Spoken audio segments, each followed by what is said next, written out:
Bonjour à tous et bienvenue à ce nouveau numéro de Week Echo. Alors que toutes les attentions sont portées sur la pandémie liée au coronavirus depuis décembre 2019, le paludisme, quant à lui, continue de tuer dans plusieurs parties du monde et en majorité dans les régions tropicales d'Afrique. Au Bénin, le paludisme est la première cause de mortalité infantile. Cette maladie infectieuse propagée par les piqûres de moustiques représente le quart des décès d'enfants de moins de 5 ans. Où en est le Bénin en matière de prévention et de traitement du paludisme? Quel rôle joue la médecine traditionnelle dans l'éradication de cette maladie? Comment renforcer la prévention contre le palu en saison pluvieuse? Des interrogations auxquelles deux confrères qui vont se joindre à moi sur ce plateau vont tenter d'apporter des éléments de réponse. Lutte contre le paludisme, avancées et défis, c'est le sujet que nous abordons dans le décryptage. Et puis, pendant que la crise sanitaire liée à la Covid-19 monopolise toutes les attentions et fait craindre un relâchement des efforts contre le paludisme, les sorties pédagogiques, journées culturelles et excursions n'ont plus droit de cité dans le secondaire au Bénin. Les responsables des lycées et collèges sont appelés à mettre un thème à l'organisation des sorties pédagogiques, journées culturelles et des excursions. C'est une décision prise par le ministre des enseignements secondaires, techniques, de la formation professionnelle. Dans le dossier de la semaine, Rodrigue Babagbeto et son invité nous aideront à mieux comprendre l'importance de cette décision. Bienvenue à vous, chers téléspectateurs. Vous êtes bel et bien sur l'émission Week Echo que nous ouvrons par le mini-journal. C'est une présentation de Alessandra Djotan.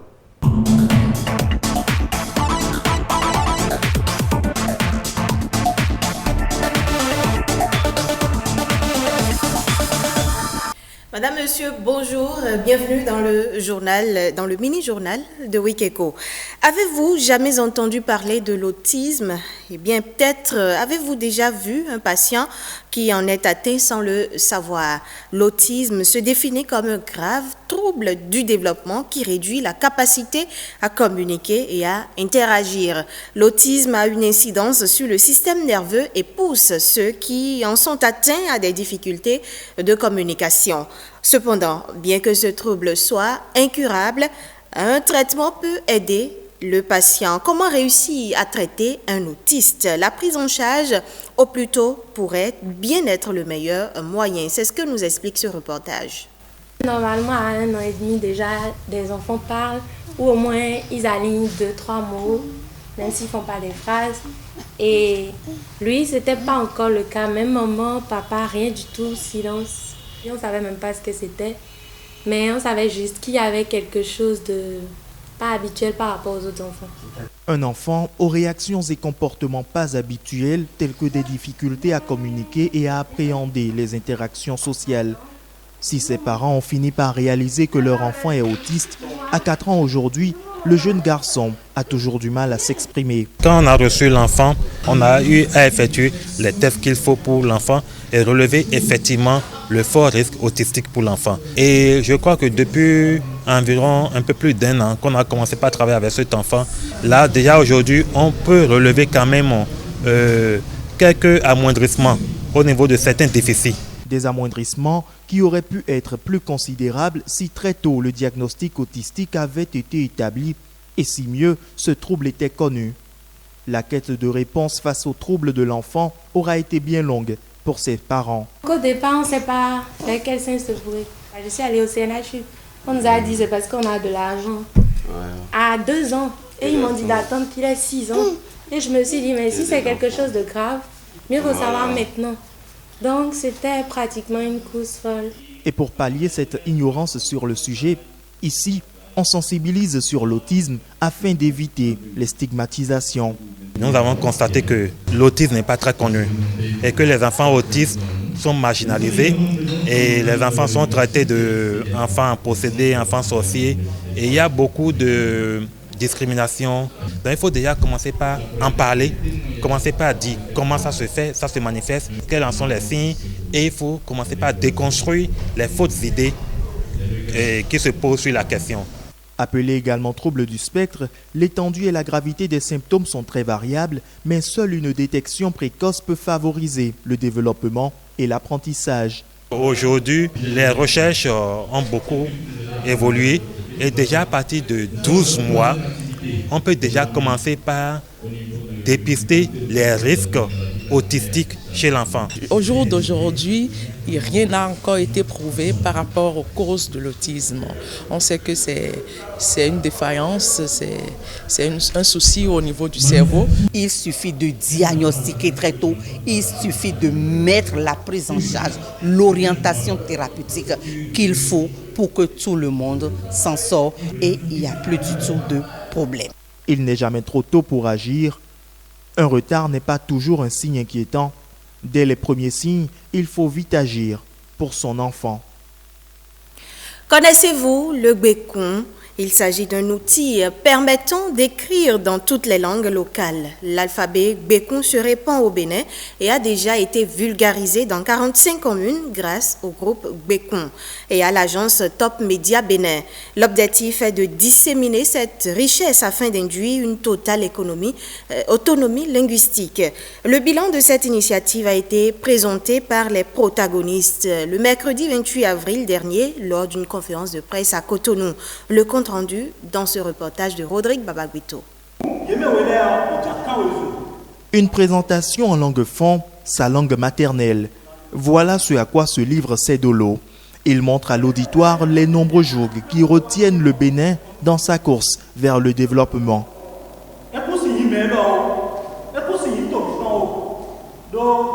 Des jougs au nombre desquels il mentionne la langue française choisie à tort comme langue administrative.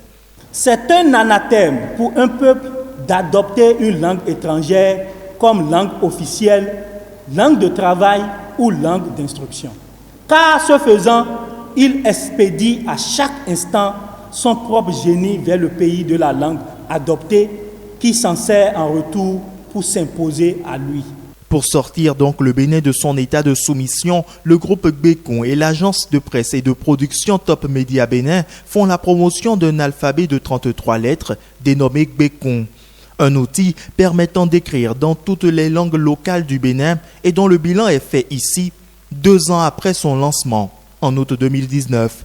Nous avons parcouru lors de la première phase de cette tournée 18 communes dans les départements du Koufo, Zou et Plateau du mardi 2 novembre 2020 au samedi 18 décembre 2020.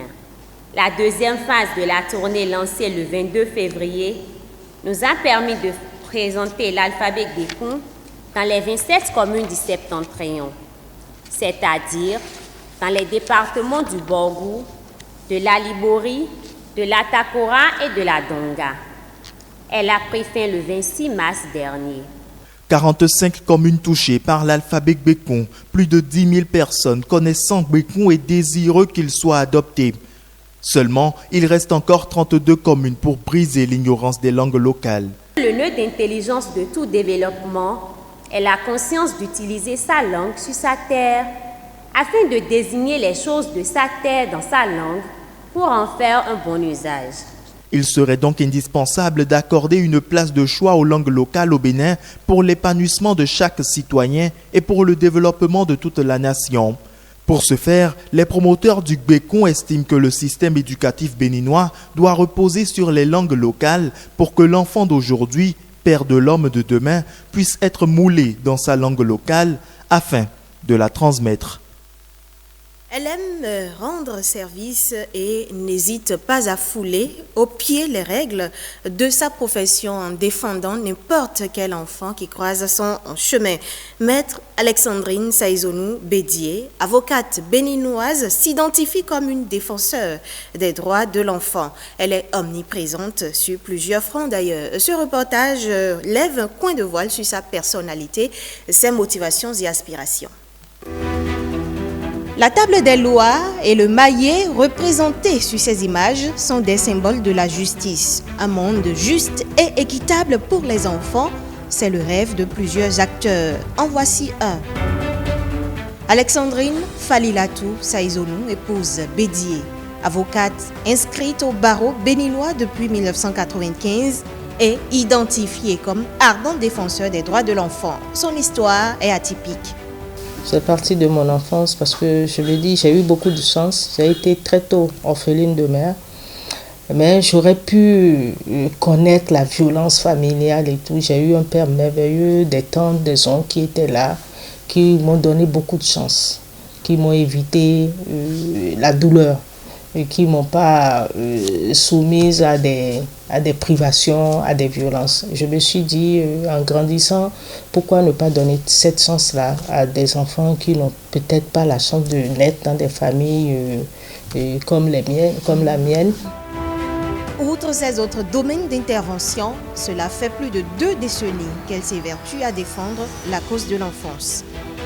En exerçant ce métier, lorsque j'ai prêté serment, j'ai constaté qu'on voyait beaucoup d'enfants en conflit avec la loi, mais qui sont jugés comme des adultes, qui sont là sur les bancs du matin jusqu'au soir, des fois enchaînés, pour rien, pour un paquet de sucre volé. Dès que je vois un enfant traîner dans les juridictions, c'est d'aller vers cet enfant ou ses parents pour savoir pourquoi l'enfant est là. Parce que l'enfant n'a pas sa place au niveau des juridictions. Le Code de l'enfant est sa principale référence dans le domaine. Les enfants en difficulté avec la loi. Ce type de justiciable n'aurait existé si les droits de l'enfant sont respectés, soutient l'avocate. Quels sont les droits? Je dis tous les droits des enfants me semblent être bafoués aujourd'hui. Le droit à l'éducation, à l'alimentation saine. Ils sont pleins encore au marché d'Antokwa en train de vendre, malgré tout ce qu'on dit. La professionnelle de droit a à son actif plusieurs procès de gagner. La mise en place de la ligne d'assistance aux enfants et les autres efforts de l'exécutif dans le domaine sont à saluer. Mais il en faut plus. Et Maître Saïzonou en appelle à une prise de conscience collective. Et quand j'ai l'occasion de parler à certains gouvernants, je leur dis ce que je pense. Entre autres recommandations, c'est qu'au niveau du ministère de la Famille, qu'il y ait un budget autonome pour l'enfance. Nous sommes devenus un peu trop égoïstes. C'est vrai que la vie est très dure, chacun court après le quotidien, mais ce n'est pas ça qui va nous empêcher d'avoir un regard pour les enfants autour de nous. Parce que je le dis, ce Bénin, nous le laisserons aux enfants. Et nous avons besoin de laisser ça à des enfants qui sont sains. Moi, de ma petite place, je continuerai à dénoncer. Altruiste de nature, Alexandrine Falilatou Saïzonou, épouse Bédié, défend également les causes liées au genre, étant membre fondateur de l'Association des femmes avocates du Bénin. Ce sera tout, madame, monsieur, pour ce mini-journal. Ne décrochez surtout pas. Week-Eco se poursuit avec Patrick Adiagoudjou. Merci à vous, Alessandra Diotan, pour cette belle présentation. Week-Eco se poursuit évidemment, mais à présent avec la revue de presse économique.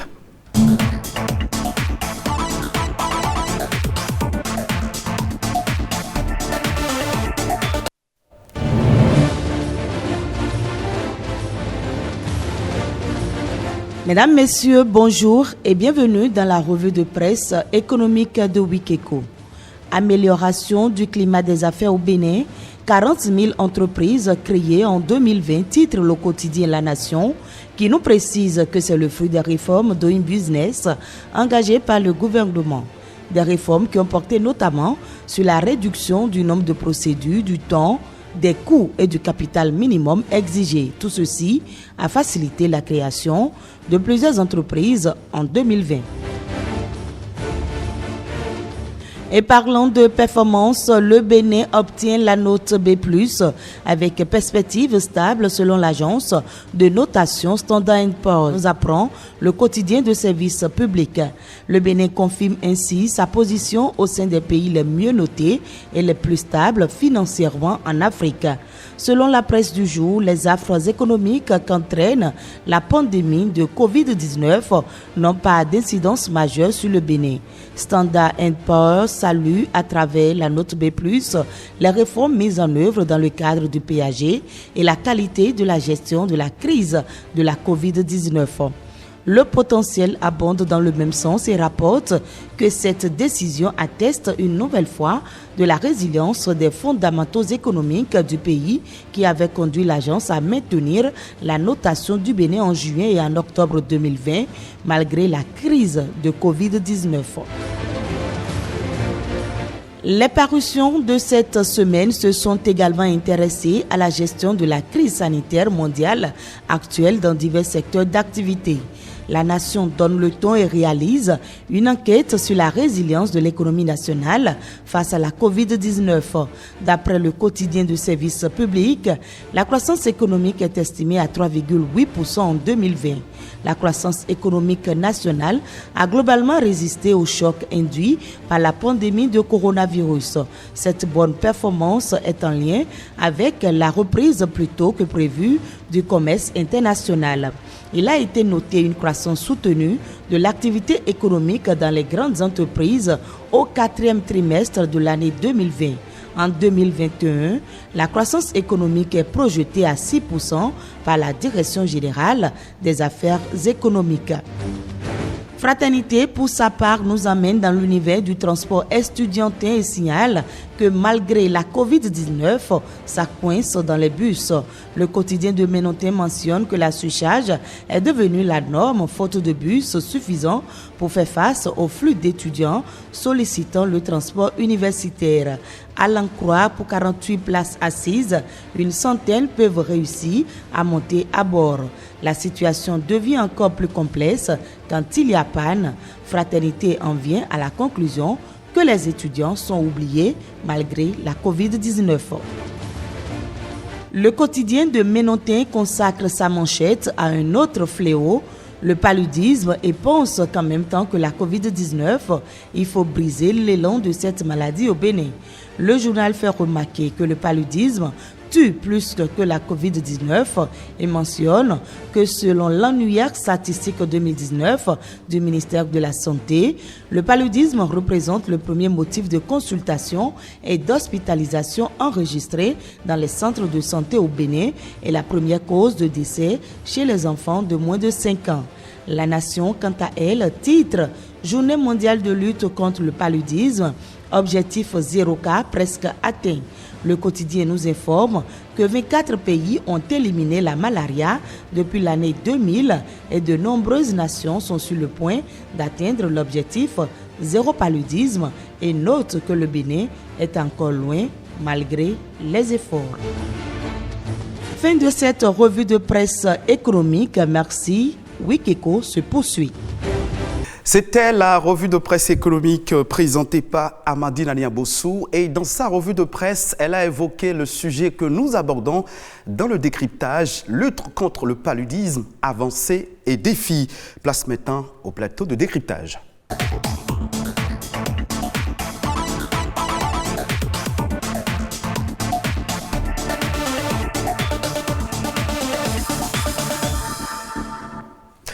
Lorsqu'on parle du paludisme en Afrique, ce sont les enfants de moins de 5 ans qui constituent le groupe le plus vulnérable face à cette maladie mortelle, pourtant évitable.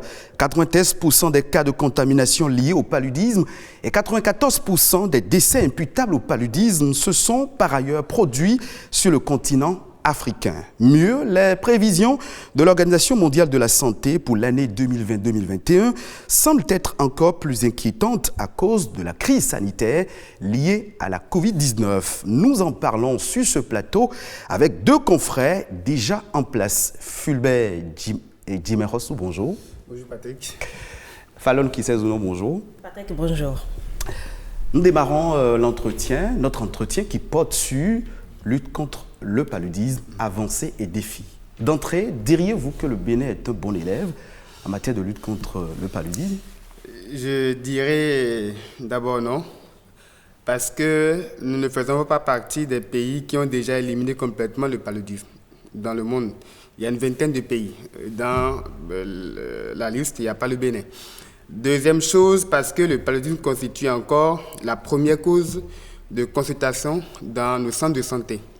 Et c'est pratiquement 46% des consultations aujourd'hui et environ 40% des cas d'hospitalisation. Ce qui veut dire que dans nos hôpitaux, sur 10 personnes, 4 personnes encore sont gardées à cause du paludisme. Donc il y a encore du chemin à faire, mais nous ne sommes pas complètement aussi mauvais élèves parce que sur ces dernières années, il y a eu beaucoup de campagnes de distribution de moustiquaires imprégnés. Il y a eu beaucoup d'actions dans le sens de l'élimination du paludisme. Donc, on n'est pas non plus mauvais élève, même si on s'efforce d'être le meilleur possible. Fulbert Adjimero dit le Bénin n'est pas un mauvais élève, mais il peut affirmer aussi que le Bénin est un bon élève. Vous vous retrouvez dans ses propos? J'irai dans le même sens que lui parce que il a dit la maladie demeure la première cause déjà de consultation et d'hospitalisation au Bénin, mais il y a beaucoup de choses qui restent à faire. Je dirais que le paludisme, c'est d'abord une maladie comportementale et une maladie environnementale qui peut être évitée. Donc, s'il y a quelque chose à faire, c'est d'abord au niveau de la population, sensibiliser la population que de par nos pratiques, de par nos gestes, on peut éviter la maladie. Donc, dans ce sens, le gouvernement a beaucoup à faire. Donc, dans ce sens, on peut dire que nous sommes un mauvais élève. Parce que si on peut éviter la maladie et on n'arrive pas à éviter, chaque fois à l'hôpital, il est venu pour le paludisme, alors que des gestes simples sont là pour nous empêcher de contracter la maladie. Donc, c'est un mauvais élève. Mais un bon élève parce que si on a la liste des pays dans lesquels la maladie sévit encore le plus, on ne fait pas partie de ces pays-là. Et pas dans ces pays, on retrouve la Côte d'Ivoire, on retrouve le Nigeria, on retrouve le Niger. Le Bénin ne s'y figure pas. Donc, on peut dire que c'est un bon élève, c'est pas un bon élève. Est-ce que 0 décès dû au paludisme est possible au Bénin? J'ai beaucoup d'inquiétudes. Parce qu'actuellement, nous avons, pour, je crois, 2019, environ 3000 cas de décès dus au paludisme, dont la moitié chez les enfants de moins de 5 ans. Quand on a 3000 cas en 2019, 0 paludisme en 2030, ce n'est pas évident. Quand on va dans certaines communes, par exemple, j'étais hier à Soava, où des problèmes d'insalubrité ou des problèmes d'hygiène se posent, où il y a la possibilité, nous sommes en début de saison pluvieuse actuellement, où les cas, il y a la prolifération des gîtes de paludisme, des gîtes de moustiques, c'est possible qu'on ait encore des cas de paludisme presque tous les jours. Et donc nous sommes encore loin de cet objectif-là. Il faut travailler plutôt à réduire les cas de décès, comme vous le dites, en sensibilisant les populations, parce que ce qui cause les cas de décès, c'est d'abord les cas de paludisme grave. Quand les enfants ont la fièvre, on garde à la maison pendant 2-3 jours, on prépare de la tisane, on donne quelques paras, et puis on s'attend à ce que la fièvre baisse. Et puis c'est finalement, après le 3e, le 4e jour, qu'on court pour aller à l'hôpital, et puis c'est déjà trop tard. Et d'où les cas de décès. On peut sensibiliser, on peut faire en sorte que les populations aillent le plus tôt possible à l'hôpital pour se faire prendre en charge. Ainsi, on pourrait réduire les cas de paludisme grave et réduire les cas de décès. Mais on a encore du boulot parce qu'on a 2300 cas de paludisme simple en 2019, 2 millions de cas. Dans ce petit pays, le Bénin, c'est pour dire presque tous les jours, on n'a que ça à gérer dans nos hôpitaux. Fallon Kisses ou non, Fulbert Adjimero a dit l'objectif 0 décès dû au paludisme n'est visiblement pas possible au Bénin parce que nous avons encore du chemin. Est-ce que vous pensez que les populations sont conscientes qu'elles doivent se protéger du paludisme? C'est ce que je disais à l'instant. Les populations ne sont pas encore conscientes que c'est une maladie qu'on peut éviter juste de par nos comportements. Donc, le rôle, ce qu'il y a à faire, c'est de sensibiliser la population. Continuer la sensibilisation?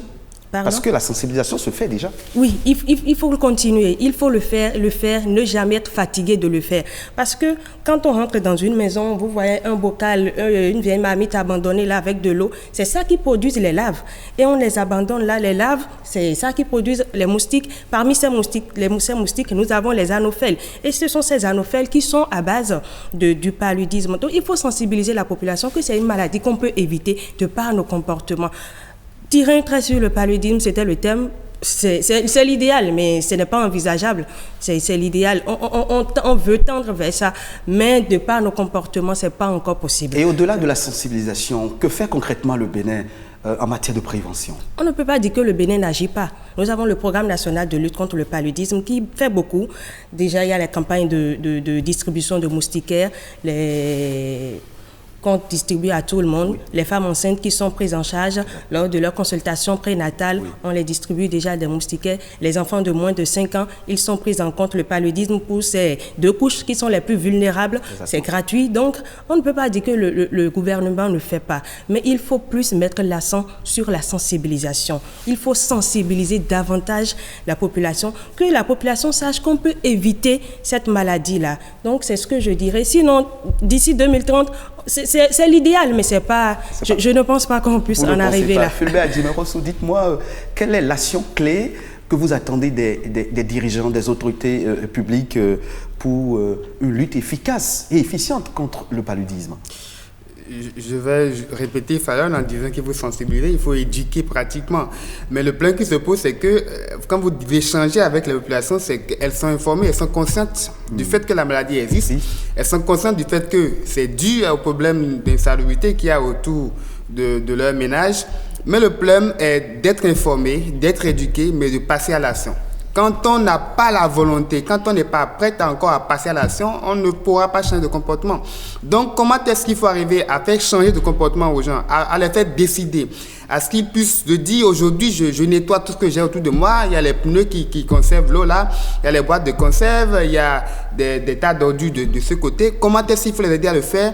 Je crois que c'est possible par le faire. Aujourd'hui, je crois qu'on manque davantage de campagnes de salubrité dans nos milieux. Quand on va se dire que aujourd'hui je prends un quartier, on nettoie tout ce qui est là comme déchets, la personne qui mettra encore le lendemain un tas de déchets à côté se verra pratiquement humilié parce qu'on lui dira mais regarde toi autour de toi tout le monde est propre mais c'est chez toi qu'il y a des déchets. La personne se dirait si je le fais on pourrait me critiquer. Il faut le faire. Il faut ensemble nettoyer la communauté et sensibiliser, veiller à ce que personne d'autre ne vienne déposer des déchets là. Quand quelqu'un le fait, on l'interpelle. Attention, toi, chez toi, là, il y a des pneus usagés. Donc, il faut aider les populations à prendre conscience de ce que c'est la solution et les aider en même temps à le faire en les accompagnant. L'autre chose que je dois ajouter, c'est en parlant des moustiquaires. Il y a certaines femmes, par exemple, enceintes. On vous donne des moustiquaires. On vous dit que ça lutte contre le paludisme. Vous prenez, mais à la maison, on range ça tranquillement. Donc, la sensibilisation doit aller plus loin. Ça, quand on vous donne les moustiquaires, ce n'est pas un ornement, c'est pas pour orner. Dans les coins et recoins, dans les ménages. Même sensibiliser s'il le faut, les chefs de famille s'il le faut. Les enfants de moins de 5 ans, tout le monde doit dormir sous moustiquaire. Aujourd'hui, on dit non, je ne peux pas parce que quand je dors sous moustiquaire, je me sens mal. Non, ce n'est pas une question de tu te sens bien, tu te sens mal. C'est une question d'éviter la maladie. C'est une question de réduire le taux de contamination de la maladie qui tue 3000 personnes dans ce Bénin-là. Et c'est paradoxal. Et deux enfants. 92% de personnes au Bénin disposent d'une moustiquaire. 92 personnes. Quand on prend 10 Béninois, 9 personnes ont au moins une moustiquaire. Et 6 personnes ont au moins 2 moustiquaires. Ce qui veut dire que on devait être protégé. Mais il faut aussi dire qu'il n'y a que beaucoup attendent entre 18h et 22h, on reste sur la télé. On reste au salon. On reste au salon. On n'est pas sous moustiquaire. Et pendant cette période, les enfants aussi sont là et s'amusent encore. Pendant cette période, les moustiques peuvent profiter aussi et nous piquer. Il n'y a que beaucoup de ménages aujourd'hui n'ont pas protégé leurs fenêtres. On oublie que les moustiques peuvent rentrer par ces fenêtres-là. On devrait protéger avec des grillages. Exactement. En même temps que nous donnons ce moustiquaire, on devrait faire en sorte que les moustiques ne rentrent plus dans la concession. Donc il y a beaucoup d'efforts encore à faire. Sensibiliser sur l'hygiène et l'assainissement, sensibiliser sur le fait qu'entre 18h, 19h, 20h, 21h, les moustiques peuvent nous rattraper par le salon. Sensibiliser sur le fait qu'en dormant ce moustiquaire, il faut aussi faire attention pour ne pas s'exposer encore au bord du lit, collé aux moustiquaires. Et servir de cobaye aux moustiques. Tout à fait. On ne va pas oublier l'aspect de la pulvérisation aussi, parce que quand on reste devant la télé en 18h, 22h, on peut déjà au cours de la journée pulvériser, fermer et pouvoir regarder sa télé en toute tranquillité et ne pas être exposé aux piqûres. On vous aura compris, chers confrères. Abordons un peu l'aspect traitement du paludisme. Et quelle est aujourd'hui la part de la médecine traditionnelle dans ce combat ? On ne peut pas occulter la part de la médecine traditionnelle. Nous sommes au Bénin, on ne peut pas dire que la médecine traditionnelle ne fait pas, n'agit pas ou ne contribue pas au traitement de cette maladie. Parce que déjà, quand nous allons dans nos contrées, dans les coins un peu reculés, c'est d'abord ça, c'est par là on commence même. Ah, je ne me sens pas bien, j'ai mal, j'ai des courbatures, j'ai la fièvre. Ah, préparez-lui telle chose. Parfois, ça marche. Est-ce que ce n'est pas là le piège ? Parfois, ça marche. Moi, je connais des personnes qui ne vont que dans cette optique-là. La médecine traditionnelle. Parfois, ça marche, mais ça aussi, ses conséquences. Parce que la dose n'est pas respectée, le traitement n'est pas allé au bout. Et quand la rechute se fait, c'est avec des conséquences plus graves. Donc, on ne va pas occulter, mais il faut peut-être recadrer. Peut-être recadrer, c'est ce que je dirais. Il y a d'abord un souci, quand on a la fièvre, ce n'est pas forcément le paludisme. Et c'est encore là le piège. Beaucoup, quand ils ont la fièvre, ils vont chercher des plantes médicinales pour consommer, alors que la fièvre peut être due également à des infections. Et donc, le fait d'aller consommer peut-être des plantes pour se traiter du paludisme peut aggraver encore d'autres maladies, d'autres pathologies qu'on a peut-être en sourdine. Le problème qu'on a au Bénin, c'est qu'on ne fait pas forcément la promotion de ces valeurs-là. Malheureusement, on ne fait pas la promotion. On ne prend pas le risque aussi de faire la promotion. On peut davantage le faire et trouver la méthode sur le dosage. On peut, depuis 20 ans, depuis 30 ans qu'on travaille sur cette question-là, personne ne nous dit vraiment ce qu'il faut, quel dosage il faut utiliser quand on utilise telle plante, quand on utilise telle autre. Il faut aujourd'hui se concentrer sur ça. On ne va pas tout le temps prendre des produits chimiques qui ont aussi leur revers. Donc il faut aussi mettre l'accent sur la médecine traditionnelle parce que c'est plus simple de sensibiliser un ménage en nous disant telle plante peut t'aider à guérir telle maladie. La personne a plus confiance à la plante qu'à un médicament qui vient de l'extérieur, qu'à un vaccin qui vient de l'extérieur. On parle de vaccin sur le paludisme, mais aussi parce que les populations puissent se prendre facilement. On va encore davantage investir dans la sensibilisation avant que les gens puissent accepter ce vaccin-là. Alors que si on travaillait sur les plantes, automatiquement, il faut se dire, mais ça, c'est plus proche de chez moi. Je peux facilement travailler avec. Donc, il faut orienter aujourd'hui les priorités vers la médecine traditionnelle. Nous allons évoquer la question du vaccin d'un instant à un autre. Mais bien avant, vous parliez de médicaments.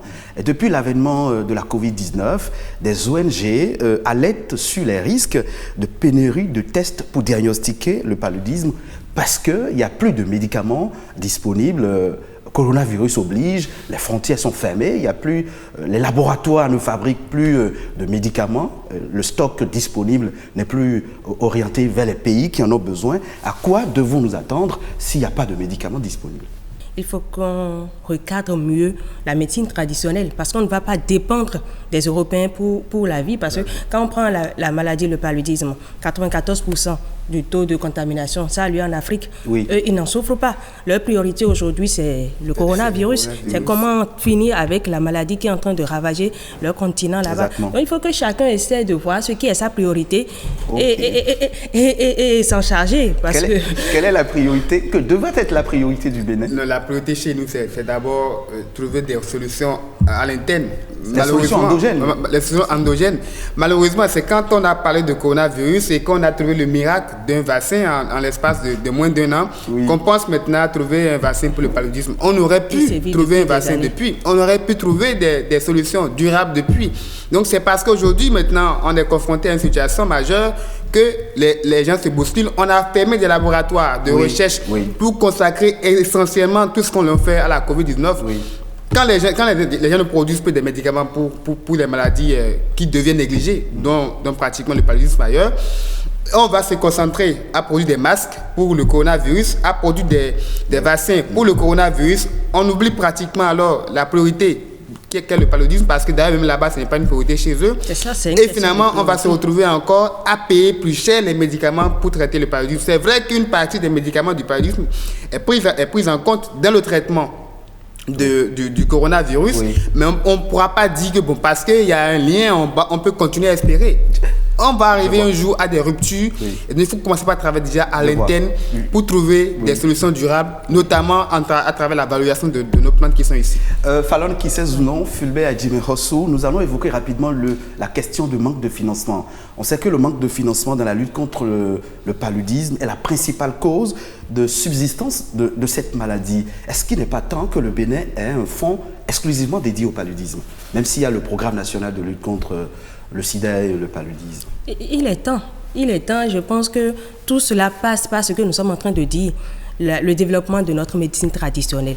Parce que si nous avons tout à notre portée, on a tout à notre portée, on a les plantes à notre portée, des plantes qui peuvent nous aider à guérir facilement de cette maladie. Il est temps qu'on se penche sur ça. Tous les millions, les fonds, les milliards qu'on jette dans le programme de médicaments, de vaccins, on peut l'utiliser pour développer les plantes que nous avons chez nous.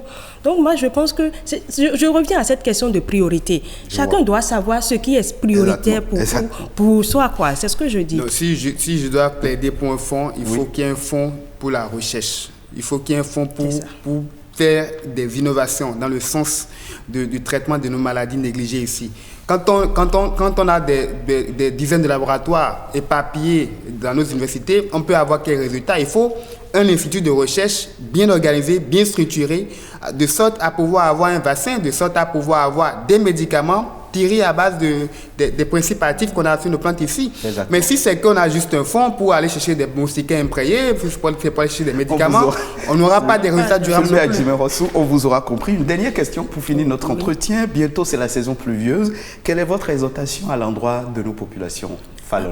Il faut beaucoup sensibiliser. On ne le dira jamais assez. Il faut beaucoup sensibiliser. Dormir sous moustiquaires, surtout les enfants de moins de 5 ans, les femmes enceintes. Il faut qu'elles dorment ou qu'ils dorment sous moustiquaires. La pulvérisation intra-domiciliaire. Il faut qu'on aille à cette école-là. Il faut pulvériser. Il faut arranger notre environnement, assainir notre cadre de vie. C'est vraiment primordial parce que le paludisme, ça tue réellement. Quand on vous dit que ça tue 2 enfants chaque 2 minutes dans le monde, et dont un enfant chaque minute ici en Afrique, ça fait froid au dos, alors que c'est évitable. C'est évitable. Il faut assainir le cadre de vie, dormir sous moustiquaires, pulvériser et... Merci. Ça peut aller. Merci Fallon. Oui, j'ai vu ces 12 derniers mois ou pratiquement 24 derniers mois des entreprises supprimer leur ligne pour consacrer à l'hygiène, à l'assainissement pour la Covid. On n'a qu'à faire autant de tapage alors pour le paludisme. Pourquoi le paludisme est là depuis des décennies? On n'a pas pensé à faire autant de tapage. Aujourd'hui, il faut alors supprimer aussi des lignes pour se consacrer à aider les populations vulnérables à lutter contre le paludisme, à avoir des cadres de vie sains, à avoir un milieu qui n'est plus propice à la prolifération des gîtes de moustiques. Aujourd'hui, on peut le faire. C'est aussi une priorité et il faut y penser. Fulbert Adjimé-Rosso, Fallon qui sait ou non, merci infiniment d'être passé sur le plateau de Week-Eco et merci pour votre décryptage sur ce sujet de santé publique, le paludisme, comment lutter contre cette maladie dans notre pays. Vos observations, vos analyses ne sont pas tombées dans les oreilles dessous. Merci beaucoup. Merci beaucoup. Vous restez, mesdames, messieurs, nous poursuivons cette émission Week-Eco. Merci d'ailleurs pour votre fidélité. Le plateau qui suit, c'est celui du dossier de la semaine.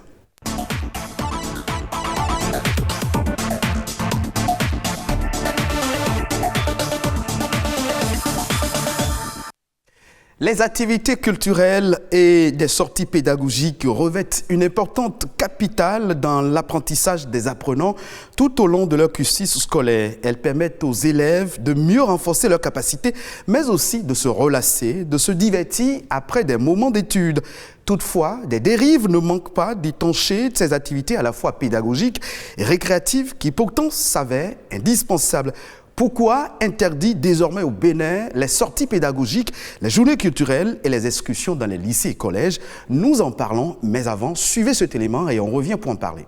Les journées culturelles sont des occasions de grands regroupements, de grands rassemblements d'élèves, des apprenants. Donc les interdire pour un temps ne peut être qu'une décision salutaire. On ne peut qu'applaudir parce que la santé avant tout. Il faut qu'ils soient en bonne santé pour étudier. Et il faut qu'ils étudient pour réussir. Pour moi, c'est une bonne idée parce qu'il faut d'abord la santé.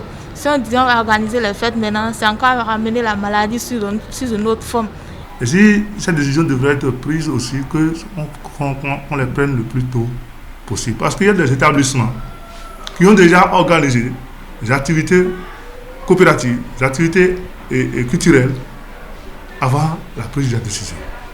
Le gouvernement même a autorisé donc que les activités sportives se mènent au plan national.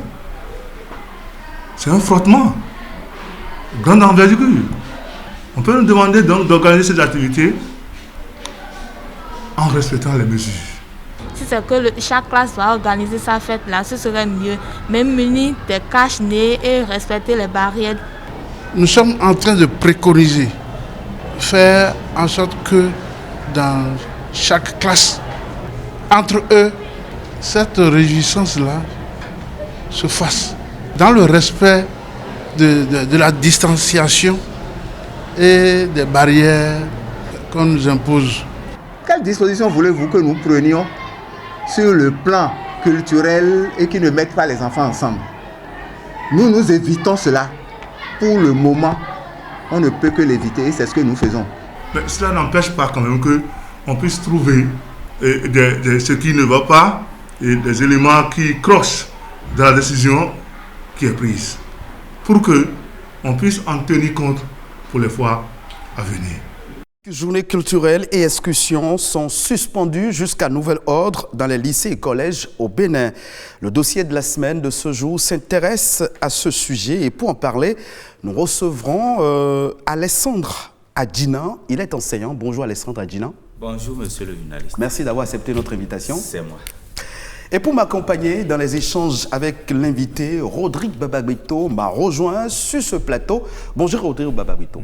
Patrick Adjabodjou, bonjour. Mesdames, Messieurs, tout le plaisir est pour nous de vous retrouver encore une fois. Alors Patrick Adjabodjou, vous l'avez dit, journée culturelle, semaine culturelle, sortie pédagogique, ces termes ne susciteront plus d'intérêt dans les établissements secondaires. En tout cas jusqu'à nouvel ordre, puisque la décision a été prise par le gouvernement depuis le 14 avril dernier. Alexandre Adjina, dites-nous, quel a été votre ressenti à l'annonce de cette décision? Merci. Je dois dire que nous avons été surpris par cette décision. Surpris parce que, tel que les décisions se prennent, c'est que tout nous tombe dessus. C'est-à-dire? Nous avons quand même des instants de décision. Est-ce que vous voyez? Et en tant que syndicaliste, je crois que au niveau du ministère, il y a la commission administrative paritaire qui représente les travailleurs. Donc, pour prendre certaines décisions, on aurait dû convoquer une séance et écouter les spécialistes de l'éducation. Je ne suis pas en train de dire que l'autorité n'est pas un spécialiste de l'éducation. Oui. Bon, mais il est normal que l'on écoute les spécialistes de l'éducation par rapport à ça.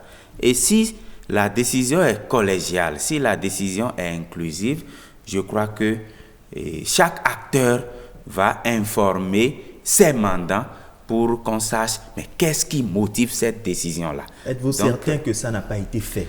Non, ça n'a pas été fait parce que nous avons nos représentants au niveau des instances de décision, au niveau de la commission administrative paritaire. Les membres de la commission administrative paritaire n'ont pas été consultés par rapport à cette décision-là. Donc ça a été une surprise et ça c'est important de le dire. Et dites-nous, quelle importance revêtent ces activités culturelles dans le cursus scolaire des enfants, des apprenants? Les sorties pédagogiques, les journées culturelles, quelle importance ont-elles? Merci. Je crois que lorsqu'on parle d'activités pédagogiques, dans un lycée ou dans un collège, nous avons généralement deux types d'apprenants. Il y a les apprenants qui tranchent dans les matières enseignées, mais il y a des apprenants qui tranchent dans les activités culturelles et artistiques. Est-ce que vous voyez? Et lorsqu'on organise ces journées culturelles, parce qu'on ne peut pas être dans le papier tout le temps. Est-ce que vous voyez? Et c'est pour cela que le législateur a prévu ces journées culturelles-là, qui permettent aux apprenants et également aux enseignants de se détendre. Est-ce que vous voyez? De se détendre, et c'est à ces occasions que les talents sont révélés. Et je dois dire que lorsqu'on prend même la loi 2003-17 portant orientation de l'éducation nationale en République du Bénin, mais il est dit au niveau de l'article 6 qu'on doit former le citoyen non seulement pour le savoir-faire, mais pour le développement économique, social et culturel de son pays. C'est l'article 6 qui le dit. Ça veut dire quoi? Ça veut dire que le législateur a prévu les journées culturelles qui jouent un rôle important. Et vous n'êtes pas sans savoir que c'est au cours de ces journées culturelles-là que des talents ont été révélés. Lorsque vous prenez Angélique Kidjo par exemple, lorsque vous prenez Stan Toron, paix à son âme, et d'autres artistes, ces talents-là ont été révélés lors des journées culturelles dans les lycées collèges. Donc les journées culturelles ont une importance capitale Et je crois que cela est nécessaire. Et lorsqu'on prive les apprenants de cela, ça pose un problème parce que j'ai dit tantôt, dans les lycées, collèges, nous avons des apprenants qui s'accrochent au papier, mais il y a d'autres qui ont des talents sur le plan culturel et artistique. Tout cela s'organise et les dispositions sont prises. En tout cas, moi, j'ai toujours assisté à des journées culturelles. J'ai connu des collègues qui enseignent les disciplines telles que les SVT, l'histoire et la géographie, parce que ce sont ces disciplines-là qui organisent la plupart du temps les sorties pédagogiques. Et les sorties pédagogiques entrent en ligne de compte dans le processus enseignement, apprentissage, évaluation, parce que ce sont des compléments d'information. Lorsque dans ces disciplines-là, on n'organise pas les journées pédagogiques, c'est comme si on enseignait les sciences sans un laboratoire. D'accord, mais quand on suit un peu la décision du ministre, c'est un peu comme s'il y a une débauche, pour le dire ainsi, constatée lors de l'organisation de ces activités-là. Lorsque les dispositions sont prises, lorsque les adultes encadrent, lorsque chacun respecte son couloir, il n'y a pas de débauche. En tout cas, moi je suis dans un établissement public où il y a plus de 4000 apprenants. Mais lorsqu'on organise les journées pédagogiques, toutes les dispositions sont prises. Il y a l'heure de fermeture de la journée. Lorsque vous prenez les dispositions, les surveillants sont là, la sécurité est là et vous dites, tout le monde sort de l'établissement à 18h par exemple. Mais ça, et on veille à ce que tout le monde sorte effectivement à 18h. Mais êtes-vous certain d'avoir l'œil sur tous ces 4000 apprenants justement dans l'établissement? Les 4000 ne sont pas forcément présents lors des journées culturelles. Mais les surveillants généraux et leurs adjoints ont une certaine expertise en la matière, ils jouent leur rôle. Et au sein des apprenants même, il y a des équipes de sécurité qui sont mises en place pour régler tout ça. Les responsables de classe et les délégués. Donc toutes les dispositions sont prises pour qu'il n'y ait pas de casse, pour qu'il n'y ait pas de débat. Si le ministre de l'enseignement, ministre secondaire décide de la suspension des journées culturelles pour cause de la pandémie liée à la Covid-19, ne lui trouvez pas raison? Bon, je vais peut-être vous surprendre. Le ministre qui est mon professeur au département des lettres modernes, c'est un homme de culture, elle se voit. Donc, cette raison de pandémie du coronavirus avancée n'est pas très pertinente à mon avis. Ah bon? Ce n'est pas pertinent parce que, vous savez, depuis que le Covid a commencé, c'est vrai, l'année dernière, il y a eu le confinement, mais nous avons repris sans que les mesures de distanciation sociale ne soient respectées dans les classes. Elles se voient. Les apprenants vont en récréation, il y a les regroupements OMA pour les couleurs. En dehors de ça, les marchés s'animent toujours, les marchés publics dans notre pays s'animent toujours. Et tout récemment, les regroupements ont été autorisés pendant la période électorale. Donc, lorsqu'on met tout ça là ensemble, mais pourquoi trouve-t-on maintenant, face à tout ce qui se passe déjà, face à tous ces regroupements, que ce sont les journées culturelles qu'il faut interdire pour prétendre lutter contre le coronavirus. C'est pour cela que je trouve que la décision n'est pas pertinente. D'accord, mais tout à l'heure, dans vos propos, vous parliez d'un certain commerce qui s'opère autour de ces activités culturelles-là. Mais pouvez-vous nous rappeler un peu dans l'organisation de ces activités-là, quels sont les différents acteurs qui y prennent part? Est-ce qu'il n'y a pas une certaine économie qui se crée autour de ces activités-là et qui vient, du coup, prendre un coup avec cette décision? Oui, justement, parce que lorsqu'on organise les journées culturelles, il y a des dispositions qui sont prises, il y a la sonorisation, et ceux qui louent la sonorisation vont se faire un peu d'argent, les chaises et les bâches et tout ça là. Donc, cela a encore un impact négatif sur l'activité économique. Et lorsque vous prenez une excursion, par exemple, ou une sortie pédagogique, il y a des gens qui vont louer leur bus. Et lorsque les gens vont sur les sites pour visiter un site, il faut quand même payer quelque chose. Donc, tout ça là, c'est l'activité économique qui tourne au ralenti comme ça. Et je crois que ce qui est souhaitable, c'est que cette mesure de suspension soit levée parce que nous sommes en mesure de nous organiser, d'encadrer les apprenants pour que toutes ces activités-là qui sont suspendues pour le moment se déroulent dans les règles de l'art. Revenons un peu au cursus scolaire des enfants. Vous avez parlé tout à l'heure de l'importance que revêtent ces activités dans le cursus scolaire des enfants. Dites-nous alors, avec une telle décision de suspension de ces activités-là, l'apprentissage des élèves n'aura-t-il pas un coût? Est-ce qu'on atteindra le but fixé avec une telle décision au finish? Non, mais cela pose un problème parce que le développement psycho-affectif des apprenants nécessite ces activités culturelles-là parce qu'on parle souvent de journées récréatives. Est-ce que vous voyez? Oui. Et j'ai dit tantôt, lorsque ces journées culturelles sont organisées, mais on vit des moments merveilleux en tant qu'enseignants parce que nos apprenants ont l'occasion de révéler effectivement leur talent. Est-ce que vous voyez? Donc, on est en train de pénaliser comme ça des apprenants qui excellent sur le plan culturel et artistique et on est en train d'étouffer comme ça des talents. C'est pour cette raison que j'ai suggéré qu'au lieu de la suspension, il faut que cette suspension soit levée afin que nous puissions nous organiser pour que tout se passe dans les règles de l'art et nous en avons les capacités. Alors Patrick Adiabojo, je crois qu'on est mieux situé sur le sujet. Exactement, avec monsieur Alessandre Adjina, on est mieux situé. Je crois que monsieur Alessandre Adjina évoque plus la réorganisation du secteur, de ces initiatives de journées culturelles et de sorties pédagogiques. Rodrigue Bababito, merci pour m'avoir accompagné dans cet entretien.